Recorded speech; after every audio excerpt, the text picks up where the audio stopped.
Welcome to the Media Roundtable. We're talking to leading podcasters and creators about the shows they create, why they create them, and the impact that they have on the world. So whether you're a listener or a member of the advertising community, you can better understand the content that's out there and feel good about what you consume and what you support. A little later in this episode, we're going to be joined by Giles Martin, who is the head of strategy and insights here at our agency, Oxford Road. He's going to have some questions for our guest, and what a guest we have today. By the way, I'm Dan Granger, your host for today. We are joined by Patrick McGinnis. Patrick is a venture capitalist, writer, speaker, and investor. He's the creator and the host of the hit podcast FOMO Sapiens, which is distributed by the Harvard Business Review and has over 2 million downloads. Now, Patrick, one of his many claims to fame is that he is he coined the term FOMO, short for fear of missing out, which was actually added to the Oxford Dictionary in 2013. He's also created FOBO, fear of a better option, and we're going to talk about that a little bit in this conversation. And he's had all kinds of great press and media. He did a TED Talk on how to make faster decisions in 2019, and he's the author of a couple books, one of which is The 10% Entrepreneur, Live Your Startup Dream Without Quitting Your Day Job, A Guide to Part-Time Entrepreneurship. And in that capacity, he's been able to advise or found over 20 part-time entrepreneurial ventures across a host of different industries. And 2 of those investments are now unicorns. So well done on that, Patrick.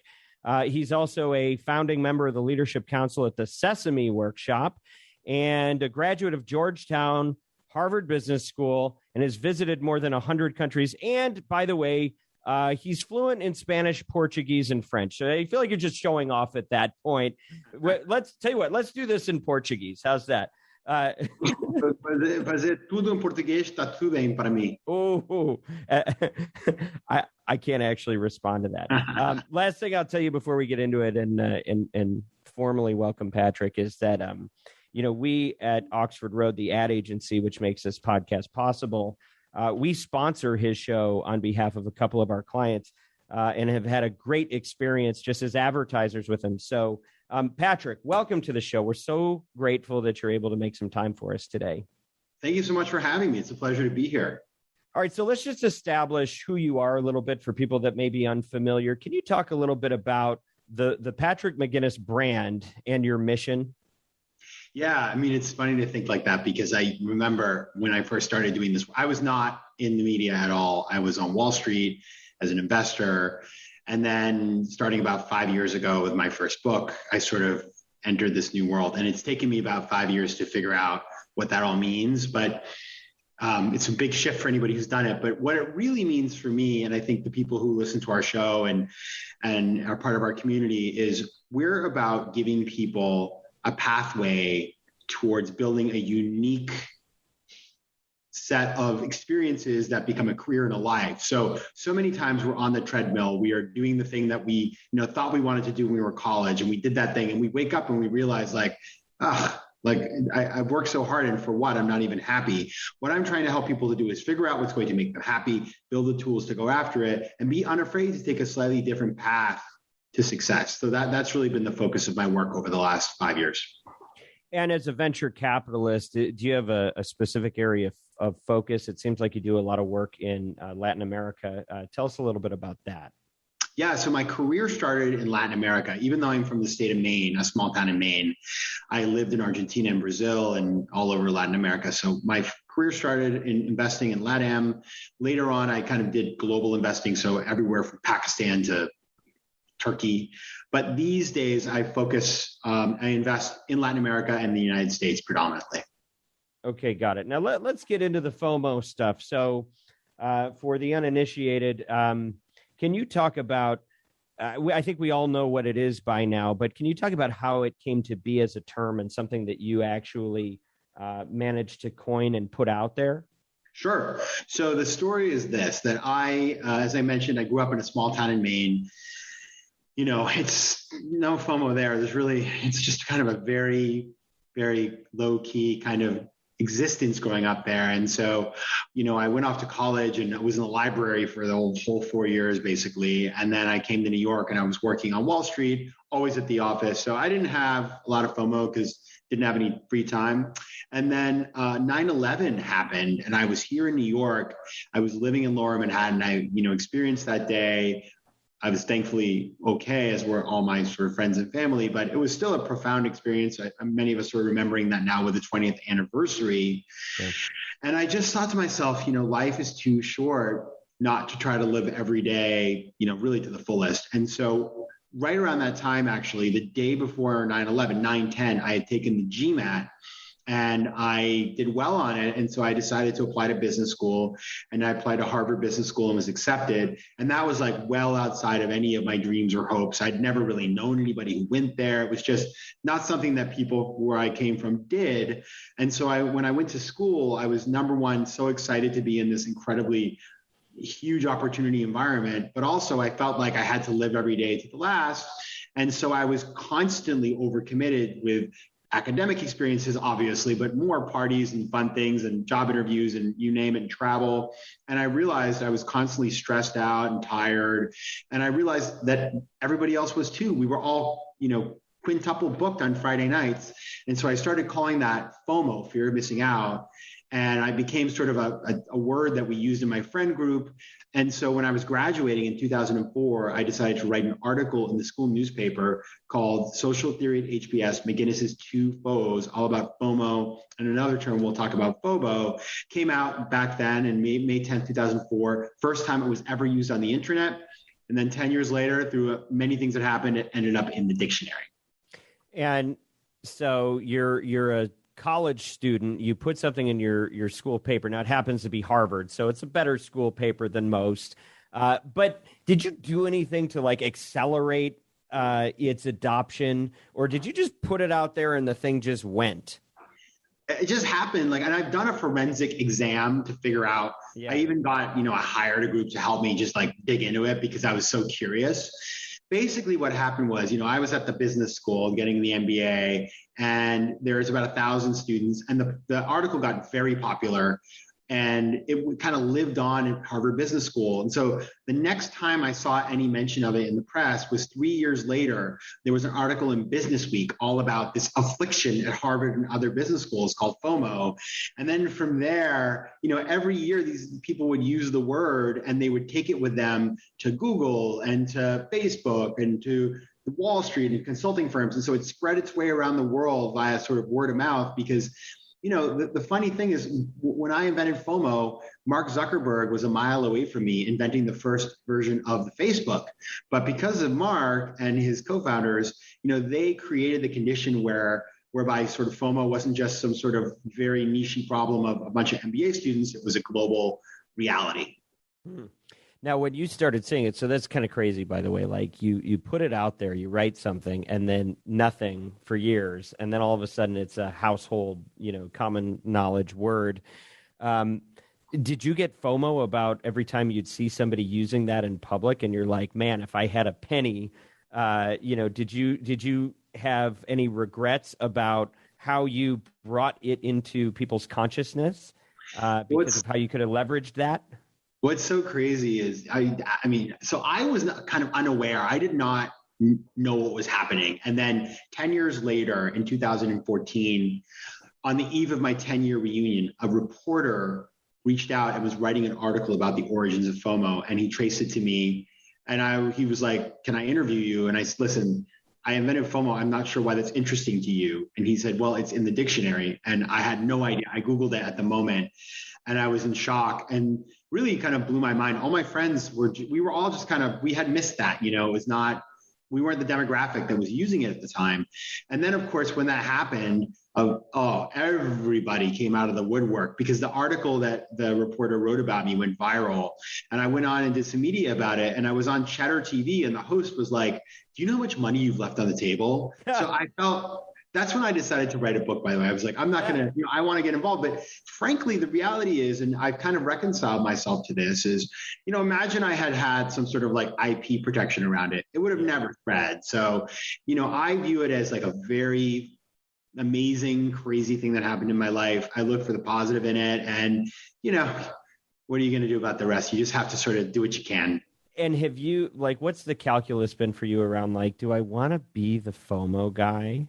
And, like, do you get typecast as, like, it's hard to talk about anything else now? Like, what's that like for you? It's a great question. I don't think people have asked me that in the past, but not like the way you did. And here's the thing.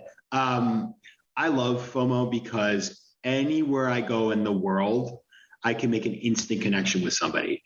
And that is everybody from like a person in a village in West Africa all the way through to like major celebrities. Like I've had experience with all those types of people. And it's incredible how you just, you sort of disarm them. And they're really, people get excited. Like I was talking to like a member of Congress about it. They were so excited to talk to me. It was crazy. I was like, I should be excited talking to you. So I've had these moments. And so for that, I'm extraordinarily thankful. I have been very conscious because I built a career in investing and entrepreneurship for many years before I started talking about FOMO, that I always orient the FOMO work around, the business world and entrepreneurship. It has to have, and obviously psychological stuff, and I've done a lot of work in that, but it has to have intellectual red meat. It just can't be a meme because it's an important issue. I mean, the real implications of it, but it has to be grounded in the areas that ring true with who I am as a person. Well, one of the things as I've seen you talking about it, it's like, I think you have enough humility to not pretend as though some of these feelings didn't exist before you coined it, right? Like the feelings were there, but it seems like there may have been a phenomenon that appears to be accelerating. And you gave it words. You gave it a new way for us to think about it and to frame it. When you think about its origins and like the emotional taxonomy of it, like what is it really? Is it greed? Is it anxiety? Is it jealousy? Like what is it? What is the root? It's interesting because a lot of people, think about it as a greed related thing. Mm-hmm. Which is interesting because I never thought about it that way, to be honest. To me, I mean, I can see that, right? There's a jealousy to it, of course. Mm-hmm. But what's funny about it is if you think about the definition of FOMO is an anxiety that is caused by the perception that there's something better out there than what you're doing right now, combined with a fear of being excluded from a beneficial collective experience. So if we unpack that, okay, something looks great, right? And so you want to have that thing, but you have no idea if that actually corresponds to reality. So there is this disconnection. There's an information asymmetry between what you see and the reality. So it's kind of weird because your greed or your insecurity or jealousy is based on something that is probably not even true, which is really kind of a fundamental part of FOMO. And the other part is wanting to be part of the club, or not wanting to be, everybody's at the water cooler talking about whatever they're talking about, and you're sort of left out. And so I think, when I sort of step back at 10,000 feet, we as humans have always, since the beginning of time, we've known that, you need to run in a pack to be able to survive. Like, the earliest humans, if somebody got separated, they were probably going to get eaten by a woolly mammoth. Nowadays, though, the fear, the security that we seek isn't physical security, it's emotional security. And so much of what we feel when we feel FOMO is about feeling disconnected from all these other people and not wanting to be the only one who doesn't get to do something. And so it is, there are elements of wanting, I want that thing, like, Veruca Salt kind of thing. I want to have that. But a lot of it is around just like wanting to be part of something bigger than yourself. So when you think about it in practical terms, if I am feeling some level of anxiety because I'm afraid of missing something, where's the dividing line between when it's like, no, that's supposed to happen because safety in the herd, like, very, very basic primal feelings that might save your life versus like, no, you're worrying about imaginary things and you're going to make yourself miserable in doing that. Where's that line? How do you know? The reality is that the line nowadays, there's very few on a daily basis experiences where you are going to be in physical threat because you are not, part of the crowd, right? That's just not the reality we live in. There will be experience, obviously, if you're on a cruise ship that's sinking and you're going for the lifeboats, like that's clearly a moment. But most of what we deal with now is more of a mental health and emotional nature. And the reality is what we've seen over the last couple of years is that too can be extremely important, and it can have major effects on your health and wellness, right? So I would never dismiss that. But, you know, if you think about it, most media and advertising tries to generate FOMO. I mean, the amount of everybody sends me every time FOMO is used in an ad, I get it sent in my email. I mean, I have so many of these things. Don't miss out, you know, these kinds of things. And so I think the vast majority of what we encounter, especially on online and digital sort of media, it's provoking feelings in us, our primal feelings, but they're getting us to buy something or do something because, you know, people are trying to monetize our fear. Yeah, I work in advertising.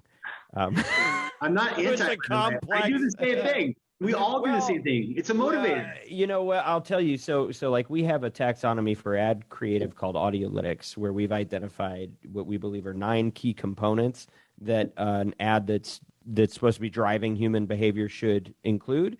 And we've got 71 subcomponents, very, very granular stuff. And one of them is scarcity, which I think is this. But here's one of the things, you know, as we try to think about like the ethics of all this, we try to think about like, okay, if you're going to give a deadline to something to create scarcity so that you have to act now, one of the big questions we try to work with our clients on is like, okay, is that true? Like, are you actually limited in supply? Are you actually going to shut down this sale by this deadline? And if you are, let's go. But if you're not, then, you know, they're going to catch on to you eventually. So let's just be straight up with people in the process, right? So that's how we think about it.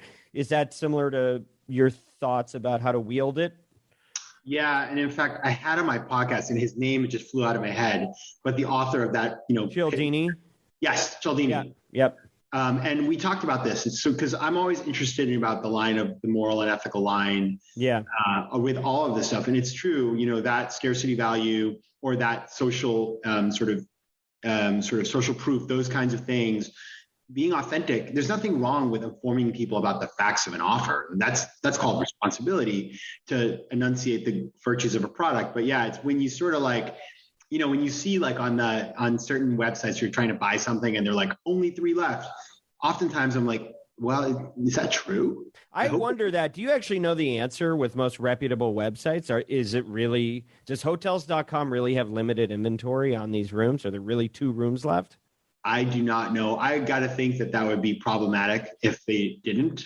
But I wonder sometimes. Yeah. I'm like, really? You know, and I think that's a. Well, that's so really... Okay, so Patrick McGinnis, the father of FOMO. How do you choose the next series or movie you're going to stream, or how do you pick the podcast that you're going to listen to? Like, what is your process for dealing with this? Yes, I'm asking for a friend. It's a problem, right? Because we live in a world of overwhelming choice. And as somebody who, I don't have cable, so I only have all the streamers, and it's very overwhelming. And they try to help you, right? Because they're recommending you certain things. Yeah. But so one of the reasons I got rid of cable was because of the channel surfing nature of it. It's just bad for me. Like, I know I'll be there for 7 hours. Yeah. And oftentimes, even with with Seamless or with streamers, I go and I spend 30 minutes streaming or searching around, and then I ended up abandoning everything. So the reality is, I think that what I tend to do is keep a list of recommended shows that other people like, or I have a list of things that I've read about, and I really avoid just sort of like browsing. Because chances are, if you don't find it in the first 5 minutes, you will never find it. Yeah, it's a thing. Okay, so, and I know you offer some prescription in some of your talks, but also in your book. So I don't want to ask you to spill all your secrets, but that's helpful. You mentioned that in something that you said that it's a gift. The fact that we are even dealing with these concepts is a gift. Can you say more about that? Yeah, so we live in a world of overwhelming choice. That's why it's so hard to choose, right? Yeah. And that's why, you mentioned like hacks and tricks. Like I outsource so much of my decision making. That's a big part of my philosophy for the little things in life, because we have such an abundance of things around us that we can actually do that. So I call these, afflictions of abundance. And in my experience, you mentioned in the intro, I've been to 100 countries. And so when I've traveled, I've been able to see some pretty interesting things over the years, some pretty desperate situations. I was in Venezuela a couple of years ago where you see people lining up to buy toothpaste for an hour. I was in a Syrian refugee camp in Lebanon where people are stuck. They can't go anywhere. They have no choices, right? They're in a low choice environment, and so on and so forth. So we all, and you don't have to get on a plane.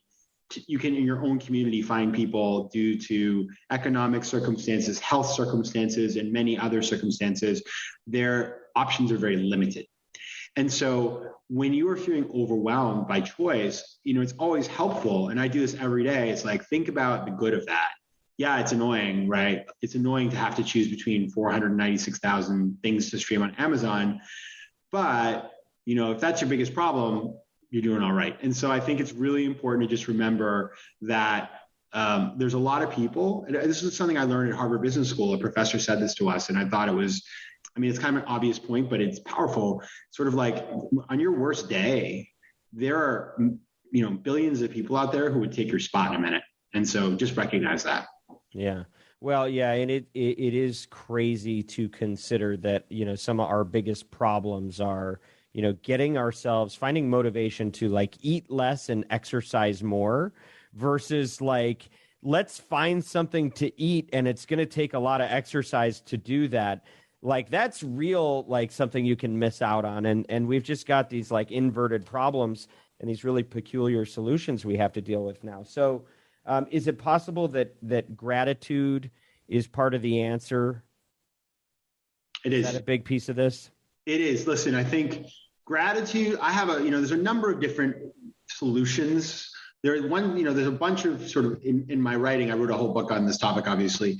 There's a structured sort of series of things you can do in terms of analytical tools about, the psychology of FOMO and how to sort of make better decisions. But even when you know what you want, right? Say, even when you figured out, I want to watch this or I want to have this, you still have all of these external influences that are trying to take you off your course, right? The apps on your phone and TV commercials and all these things that are, that provoke these feelings in us. And so the big part of, successfully overcoming FOMO is becoming comfortable missing out, right? Fear of missing out. And so there's a bunch of stuff that you can do around how you manage your tech, how you manage, sort of your thoughts in terms of mindfulness and meditation. But the third thing, which you alluded to or mentioned directly now, is gratitude. Because if you are focused on the good that you have and being thankful for what you have right now, you're not going to focus so much on what you don't have. And I think the sad part about FOMO is you spend so much time thinking about that shiny, bright object you don't have that you don't value all of the amazing things you do have. And, many of us don't realize that till it's too late. And if you had to quantify how much technology has made this a bigger challenge for people, what would you say? 100%. It's not even it really comparable. is. Yeah. Think about when we were born, because you're Gen X, right? Yeah. I can't. We were born in another millennium. Literally, but also it feels like that, right? It's so true. And the thing is, too, I've been 2 places in the last 5 years, 3 places where when I explained the concept of FOMO to somebody, they looked at me and were like, why do you feel that way? I don't get it. And 2 of those places had extremely low tech penetration. One was a rural village in Ethiopia where they had flip phones. And the other was Turkmenistan, where the government outlaws social media and there's almost no internet. And so they're living in a low information society. And so you just don't think about all these things because you don't know about them. And people seem way more chill than they do in Manhattan. Yeah, for sure. Okay, just so you know, I am not only the host of this program, but the proud CEO and founder of a company called Oxford Road. And we are the world's leading independently owned and operated audio agency. And we represent great clients that you've probably heard on other podcasts like NetSuite, Indeed, Headspace, Quip, and on. Some incredible companies that we've been very fortunate to work with, particularly in the podcast space. For many of them, podcast and emerging audio have become a secret weapon, not just for building a brand, although that is critically important, but also driving revenue through customer acquisition and creating a sense of trust and community by tapping into audiences that have really worked hard to build trust with their communities. And we started the business about 10 years ago, and it's just been amazing to have a ringside seat at the revolution that is podcast. But, one of the things that we started noticing is that, not all people use media as a force for good. It can be a great source for good or a great source for evil. And I think brands are being increasingly conscious of not just, will I get a good return on my investment, but also like, what is the impact that it's making on the world? And, quite honestly, as an ad agency, kind of in the polarized world that we live in, sitting between all of these competing factions and tribes that we do business with in the podcast world, and advertisers who really don't want to rock the boat or aren't trying to upset people and have values that they want to live out and also sponsor, we were feeling a lot of conflict. So we started the Media Roundtable as a way to help advertisers feel a lot more informed and prepared to go into the advertising world and not only be successful from a return on investment standpoint, but also make sure that they're extending their values into the world and being consistent with those. And that's a big part of what the Media Roundtable is about. None of that would be possible if the wonderful, wonderful team that we have at Oxford Road didn't let us run free with this podcast. And so I just want to call that out and say that if you're interested in becoming an advertiser, or you are an advertiser and you're looking for agency support, because this can be really hard stuff to do by yourself, get in touch with us. Just go to oxfordroad.com, very easy to spell, fill out a form, read our newsletter. It's free, it's informative, and we try to have good points of view for how you can manage the advertising process to great effect. So just go to oxfordroad.com, and we'd love to hear from you. That's oxfordroad.com.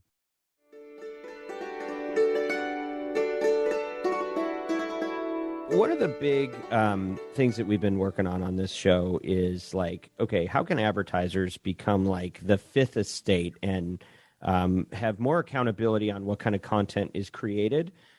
Because it's gone crazy. We've got no filters now. Everybody's a journalist and all that, right? Yeah.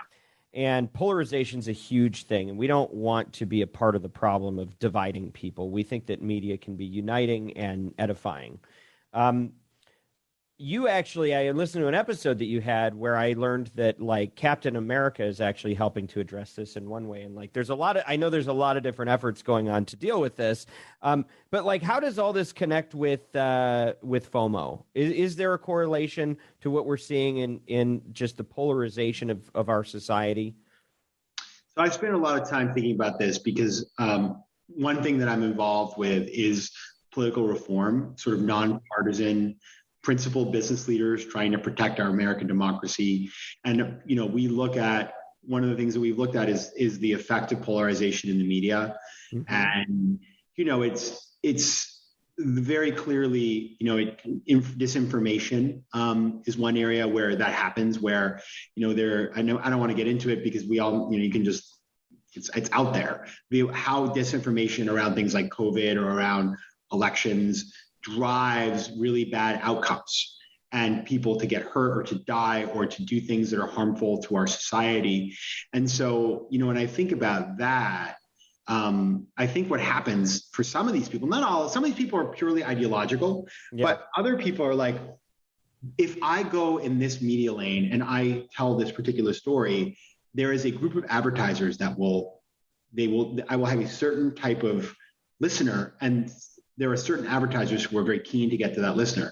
And so there is like a FOMO element because it's like, I don't want to miss out on this opportunity to monetize. Yeah. And it's really easy to go to the extremes because there's a built-in audience. Like if you go on Twitter and you just become like an extremist, you'll build a much faster sort of audience than you will if you say moderate, sensible things. So yeah, I think that is true. Yeah. And is there a group or an organization that you're affiliated with that's addressing some of this? Yeah, I mean, so I'm part of this group called the Leadership Now Project, and we're not a media. We don't focus on media, as our main thing. That's not what we do. But what we are is a group of principal business leaders, from all industries, from traditional sort of finance, manufacturing, all the way through to tech, high tech, and we are looking at, how can business play a leading role in areas like, voting rights, in areas like secure elections, in areas like racial equity, not from a partisan perspective, but these are good for all Americans. And if we create a better environment for our democracy, it creates a more stable environment for business, which can then thrive. And that's why you see nowadays, traditional businesses that in the old days you would never think would speak on these things are speaking up because they recognize that we need a functioning democracy in order to have a really nice business environment. Yeah. Okay. So at this point in the interview, and this is so wonderful, I love how many topics we're covering here. I'm going to bring in somebody to help evolve the conversation a little bit from our team at Oxford Road, the ad agency. His name is Giles Martin. He is the Executive Vice President of Strategy and Insights here. And he's going to ask you some questions that I think could be really relevant for people that are thinking about sponsoring your show and potentially listening as well. Welcome, Giles. Thank you. Patrick, it's great to meet you. Thanks for being on the show today. As Dan said, I'm just going to ask you some questions from the perspective of, you could think of it as the media planner, or you could think of it as the potential advertiser, the potential client. We've got a lot of listeners who are, fit that description. And so we want to, give you an opportunity to tell us a little bit more about the show and understand a little bit better. I think actually it would be good to start with understanding just a little bit of the background in terms of how the show came about, how long it's been going, how it's grown. Just give us a little bit of context to start with. Sure. So I started the show in 2018. I had friends at Advertising Week, and they were starting podcasts. So I actually started as a video show, kind of on a whim. And I knew nothing about what I was getting myself into, but I always had a rule. I would not do a podcast unless I had distribution, ability to make something of high quality, and a strong concept. And so came up with the idea for FOMO Sapiens, did it with them for about 20 episodes. They were great, but at the end of the day, that's not really their full-time thing. And in the middle of all that, I got introduced to the dean of Harvard Business School, Nitin Noria, who introduced me to the editor-in-chief of Harvard Business Review, Adi Ignatius. I met with him, and he said, we're starting a podcast network. And so I ended up moving the show over there, going to audio only. And that was a really great experience because HBR is so meticulous about the quality of the audio and all the sort of production values. And I got amazing guests because of the affiliation. And I did that for 4 seasons, actually.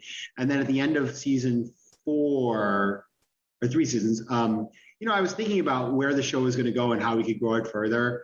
And it just felt right to sort of, HBR is an amazing platform, but my show was kind of an outlier in terms of, it was much more entrepreneurship and stuff like that. They're a little bit more about kind of the traditional career paths and things like that. So I decided to spin the show out independently about a year ago and, grow it and have a little bit more control over everything. And so we've been doing it now for a year independently. We're now, we're like episode 110 or something. Okay. And, obviously, the first thing that comes to mind for many of our clients is wanting to understand your listeners.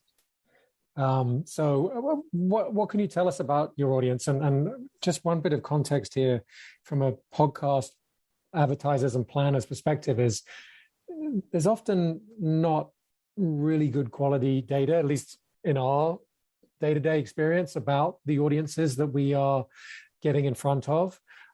So just very curious to understand whether it's more qualitative or quantitative. Who are they? What do you know about them? How has that changed over the years? Really interested to understand that. Yeah, so we've done a ton of work on this. First of all, we're on Megaphone, so we have really good data in terms of who our listeners are. And so it's fascinating, actually. I was really surprised we're 50-50 male female, which for a show in our kind of lane, I would say is unusual to be 50-50 and not skew male. Yeah, that's what's that? I said that's great. Yeah, that's really pleasantly surprising. Well done. Well, I will say that I have worked really hard to have gender parity in our guest list. We're not quite 50-50, maybe 55-45, but we're pretty close and working towards gender parity. So that's A. B is our listeners are, we sort of like a third of like, 20 to 30, 30 to 40, 40 to 50 kind of zone. Mm-hmm. And we have done, so we know all that, and we have a pretty good global reach as well. Obviously, US is our number one, but we have strong, markets in India and the UK, and we're Latin America. So we have good global listenership because of HBR, has that global reach when we were with them. Yeah. From the qualitative, we actually did a series of focus groups in the last year where we interviewed 30 different people who were engaged with the content. And so we learned who they are, what they like, and what they want to hear, which has really helped us to, sort of craft the show for this current season. And I'm happy to tell you more about what we learned, but that was also like super valuable.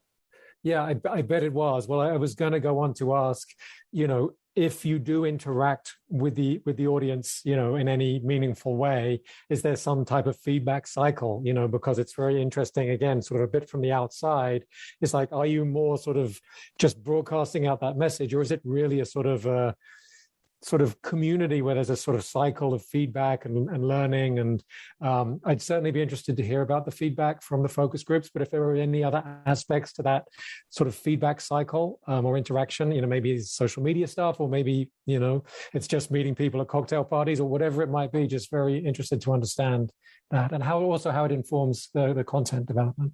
Yeah, so this has been the most fascinating part of this whole experience for me. Is we did the focus groups. So I have a team that helps me, and so we did these focus groups. I was not in the room, so they were, they didn't have to worry about offending Patrick, some sensitive.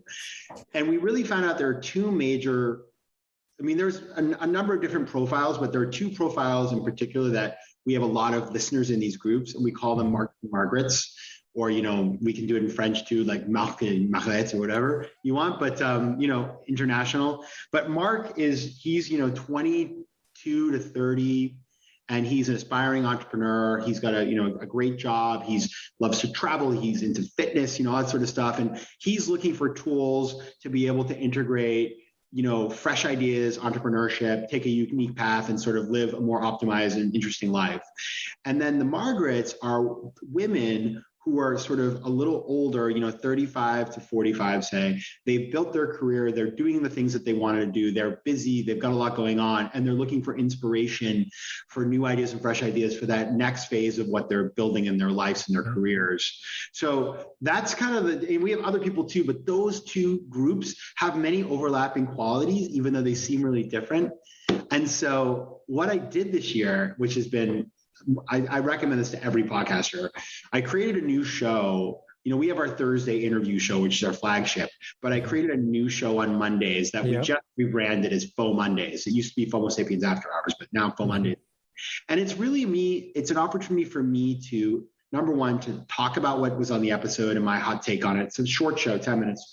Give some, thoughts on what's going on in the world, or do listener mail, or do listener questions. Okay. And the minute we rolled out FOMO Mondays, which is super fun to make, the amount of inbound that I got via social media or email went through the roof. And so now I know people come to me with questions. They want my advice. They want to give me feedback. They tell me who they want to have as a guest. And I solicit feedback aggressively, like every episode, like I want to hear from you. And so as a result, like I'm just getting all the feedback I could ever hope for. It's really rich. And so that was a very worthwhile experience for you. Yeah. Okay. And then just thinking about it from the other side a little bit, by which I mean the advertisers. Do you give a lot of thought to the advertisers as you're thinking about content, or, even in terms of, are there specific types of advertisers that you would like to work with, that you prefer to work with, or there are certain types that are not a good fit? Like, how much does that sort of inform your thinking? Sorry, there's couple of questions bundled in together there. But no, I appreciate it. Listen, what I've always been interested in doing with FOMO Sapiens is to work with advertisers who are offering solutions to the challenges and the opportunities of our community. Mm-hmm. And so, like we will never do something with somebody who we don't think, fits into that space. And nor should anybody, by the way. And that doesn't mean there's not a lot of people who are like, I'd be like, never would I work with them.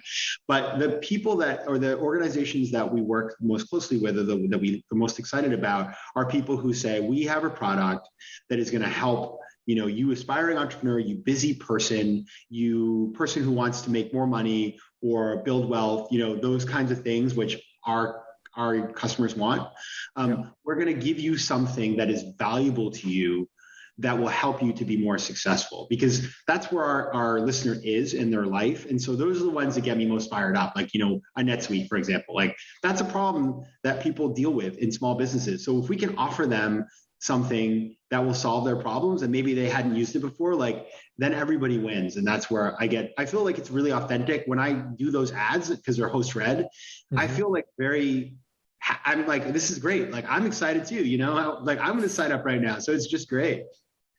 I imagine you don't have experience personally using all of the products that you are reading for or endorsing for. So like, how do you, is it different for you when you do have experience, and how is it different if so? So I try to test out all of the things that we use just to make sure that I'm comfortable that it's a good quality, or I'll talk to people, I'll ask around a bit in my entrepreneurial circles, because I think it's, and it's also an opportunity for me to learn about something new. So like I don't feel comfortable just like reading something for something I've never even looked at their webpage or something like that.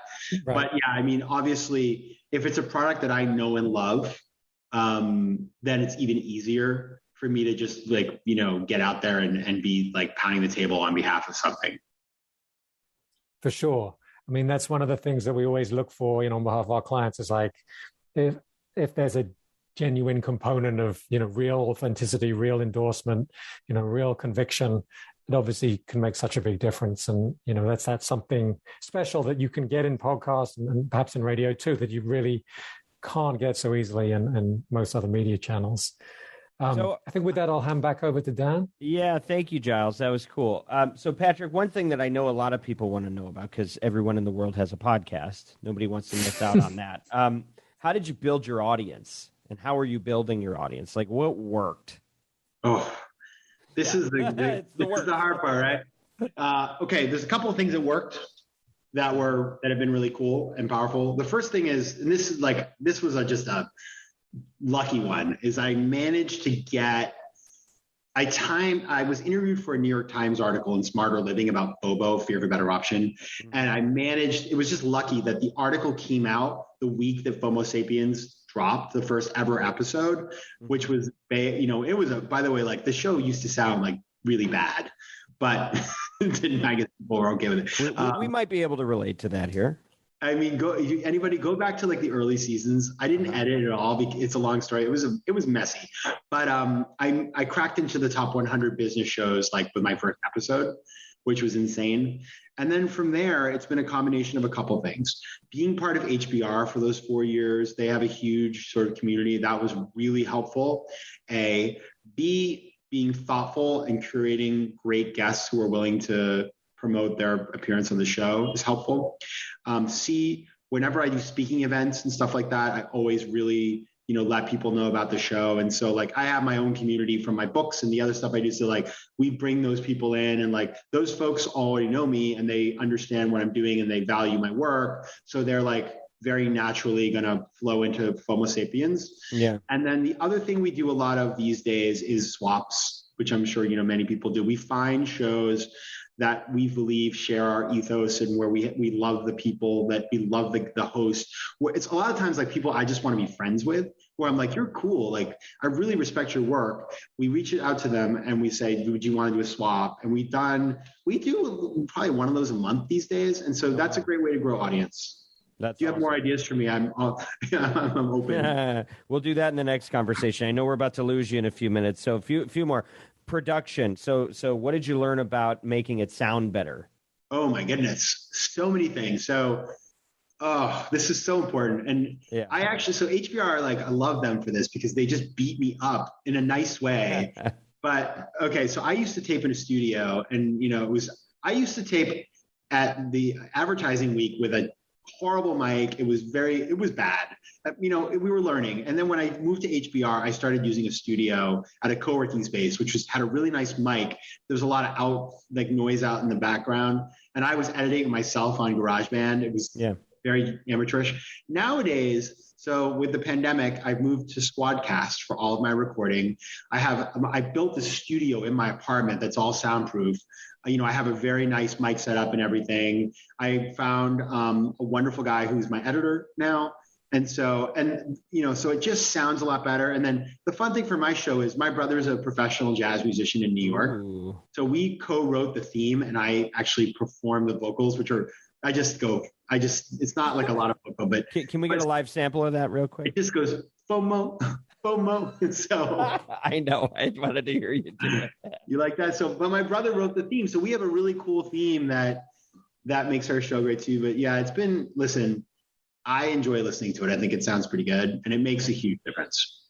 Yeah. So you've gotten over the difficulty of listening to yourself on a podcast, which I'm still working through.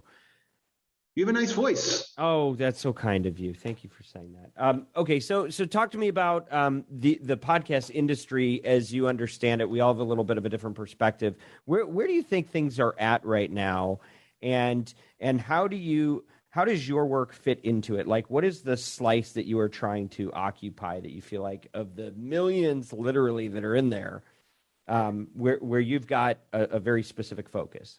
Yeah, I mean, that's the big question, because there's so much heat around this industry, and there's so much smoke and mirrors too, though. And like, you kind of don't know. And there's like, I'm always like amazed when you see some of the top shows and you listen to them and you're like, really? Like, and then you hear these wonderful shows that have no audience, and then everybody's got a podcast. And like, my takeaway basically is, I think it's an incredible medium in terms of building personal relationships with people. Like, you're in somebody's ear, they give you the privilege of spending time with them. It's kind of amazing. So I do think that in terms of building really close, direct audience and relationship with an audience, there's kind of nothing better. I think it's an incredible way, if you do it right, to get feedback on your work and to constantly create a feedback loop on your content. I think it can be a great way to grow into other media, and it can be a great way to monetize an audience. What I think, though, is like still, trying to get settled is you have so many players. It's so crowded. It's very opaque. Like, finding the right I'm so glad this is such a service that you're doing, because, connecting with the right advertisers for your audience to make sure that, you're getting the click-throughs and driving value for the advertisers, and having really compelling offers for the listener, and just like you have that matchup. Like, I feel like that part is still, it's so disintermediated, and just like, it's hard to build an audience and to get advertisers on it. It takes a long time. And so I would just say that, like, I view the podcast, like, I truly enjoy it. I love it. I get to meet amazing people. It is a great business. It can be, and you can grow it over time, but there is like very few overnight successes in the world of podcasting. And so anybody who has it, it's like anybody who has podcast FOMO, like, let me cure you of that. Yeah, no, it can feel very thankless, and you've got to push through like your first 100 episodes, I think. But it was interesting. We had Lindsey Graham, not the senator, but the history podcast maker and other things through Wondery. He was on, and he's made so many hits. And we were talking about it, and I asked him, can you just build a great product? And his response was basically, not anymore. You can't just do good work. You also have to fold in the marketing piece, or else you're going to get drowned out these days. It's been interesting, and I've been involved in this for 15 years now. It's crazy to see how much it's changed. But okay, so for you, what's next? What are you working on, and what can we see coming down the road from you? So on the podcast front, we're deeply enmeshed. We just had our season 6 premiere last week with me and Schrager. And He's wonderful. We are so the big innovation at FOMO Sapiens headquarters is that I'm now organized. I have a booker. Mm-hmm. We are being way more intentional about who we have on the show and then chunking them into thematic groups so that we can better present that to our audience, our community, and to advertisers. We're doing much more proactive outreach to people we're really excited about having on the show. Because like one thing I did that was smart was I got in touch with a bunch of PR firms and publishing companies and were like, send me people. And now I have the luxury of like tons of pitches. But we weren't doing enough proactive outreach to people that we were excited about too, to kind of get some of those folks on the show. So we're in that now. And if people want to get in touch with you, where would you direct them? Or if they want to just get more of what you do? So the website for the pod is FOMOSapiens.com. My personal website is PatrickMcGinnis.com.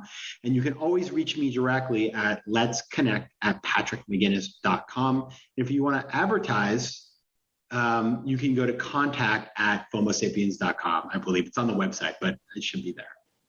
Well, I'm hopeful that as a result of this conversation, there won't be much inventory left. And I think we can play a part. We'll make more. Don't worry. Very good. Very good. Well, listen, I know you got a lot going on. Thanks so much for the time you've spent with us here. Great conversation. We look forward to talking to you again. Thank you so much. This show is dedicated to advancing our mission of mobilizing marketers to promote truth and civility in journalism. We value clarity, truth, fairness, respect, de-escalation, and tolerance. And we invite you to engage with us at MediaRoundtable.com. And if you found the show helpful and you're committed to our cause, please follow us on iTunes, Spotify, YouTube, or wherever you like to listen. It's always free. And if you're a marketer looking to support these values and live out the principles that we're advancing here, you can get in touch with our agency, Oxford Road, by visiting oxfordroad.com and subscribe to our weekly newsletter, The Influencer. Special thanks to Bianca, Kyle, Jennifer, Kristen, Giles, and the team at Podcast One. And as always, influence responsibly.